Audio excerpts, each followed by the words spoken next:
Et donc après, les techniques sont assez secondaires.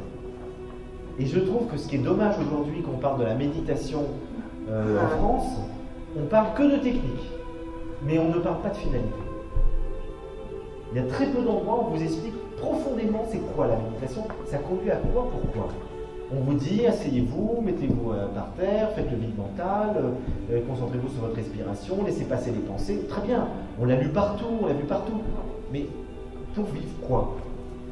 Et je pense que c'est bien de savoir ce qu'on va découvrir, d'en avoir une idée. Parce que bien évidemment, quand vous allez le découvrir, ou si vous l'avez déjà découvert, ça ne se dit pas. L'idée est très pauvre, les mots sont très pauvres pour dire quelque chose d'indicible, pour dire quelque chose de mystérieux. Mais sachez simplement que, voilà, le but de la méditation, c'est d'aller dans cet espace intérieur et de le faire grandir. Et qu'à ce moment-là, il va se passer beaucoup de choses. Il ne va pas se passer simplement l'effet corporel ou psychique qui est l'apaisement. Il ne va pas se passer simplement cette espèce d'équanimité, comme disent les bouddhistes, de sérénité face à tout. C'est déjà beaucoup, hein, si on arrivait déjà à être tout le temps là-dedans, ce serait formidable. Il ne va pas se passer que ça.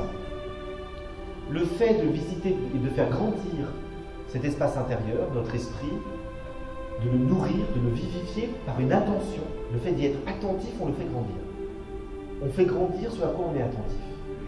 Et donc, le fait d'avoir cette attention à cette profondeur qui est en nous, ça va nous apporter aussi de la connaissance. Une connaissance intuitive des choses, pas une connaissance rationnelle. Encore que, vous avez un certain nombre de gens qui vous disent que c'est dans des états de méditation profonde qu'ils ont eu les idées les plus géniales de tout. C'est vrai qu'il peut y avoir des idées précises, concrètes qui naissent, mais il peut y avoir surtout des intuitions de connaissances de choses qu'on n'aurait peut-être pas découvertes par le raisonnement.